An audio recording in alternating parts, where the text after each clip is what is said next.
Then when Jabin, king of Hazor, heard of Israel's other victories, he sent word to Jobab, king of Madon, and to the king of Shimron, and to the king of Achaph, and to the kings who were in the north, in the hill country, and in the Arabah, the plain south of Chinnereth, the sea of Galilee, and in the lowland, and on the hills of Dor on the west, to the Canaanite in the east and in the west, and to the Amorite, the Hittite, the Perizzite, and the Jebusite in the hill country, and the Hivite at the foot of Mount Hermon,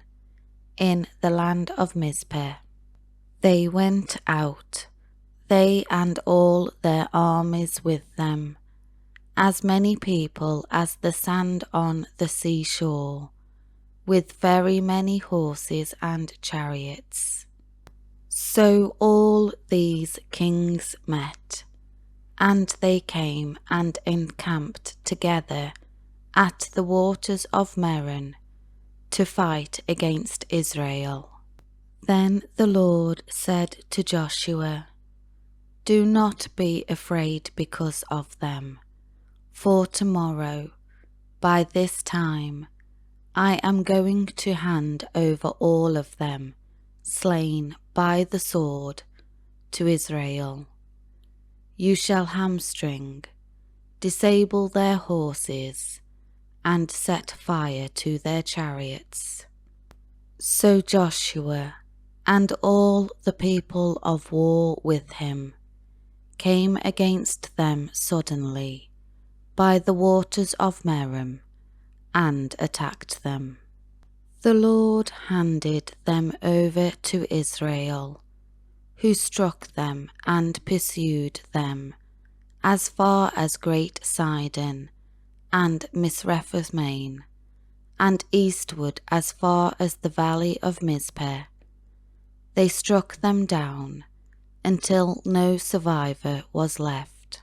Joshua did to them as the Lord had told him. He hamstrung, disabled their horses, and set fire to their chariots.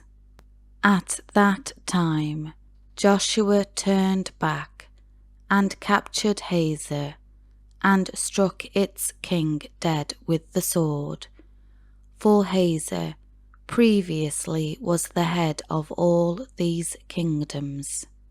They struck all the people who were in it with the edge of the sword, utterly destroying them. There was no one left who breathed, and he set fire to Hazor.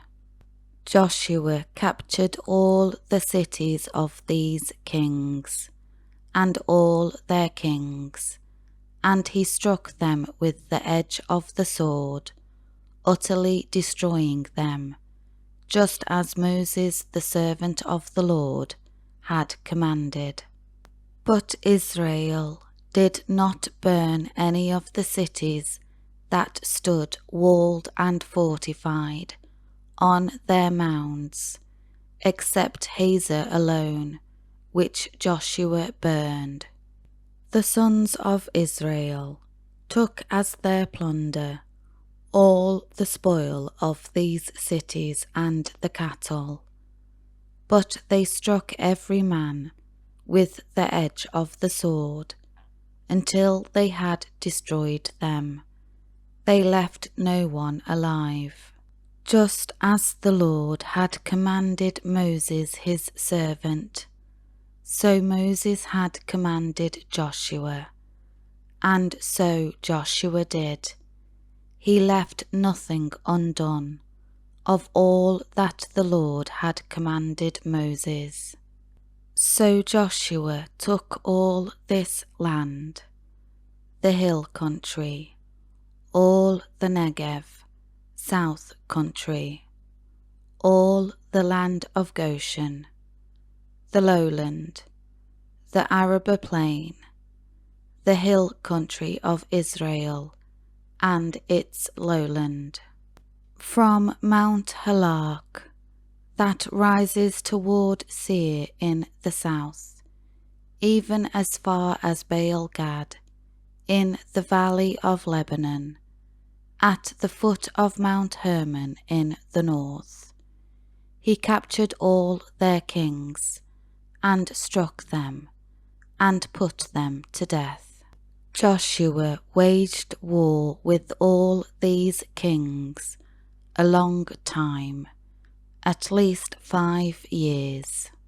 There was no city that made peace with the Israelites, except the Hivites living in Gibeon. They took all the others in battle. For it was the purpose of the Lord to harden their hearts, to meet Israel in battle, so that Israel would utterly destroy them, that they would receive no mercy, but that Israel would destroy them, just as the Lord had commanded Moses. Then Joshua came at that time, and cut off the Anakim from the hill country, from Hebron, from Debir, from Anab, and from all the hill country of Judah, and all the hill country of Israel. Joshua utterly destroyed them with their cities. There were no Anakim left in the land of the children of Israel. Only in Gaza, in Gath, and in Ashdod of Philistia some remained. So Joshua took the whole land of Canaan, according to all that the Lord had spoken to Moses. And Joshua gave it as an inheritance to Israel, according to their divisions, by their tribes. So the land had rest from war.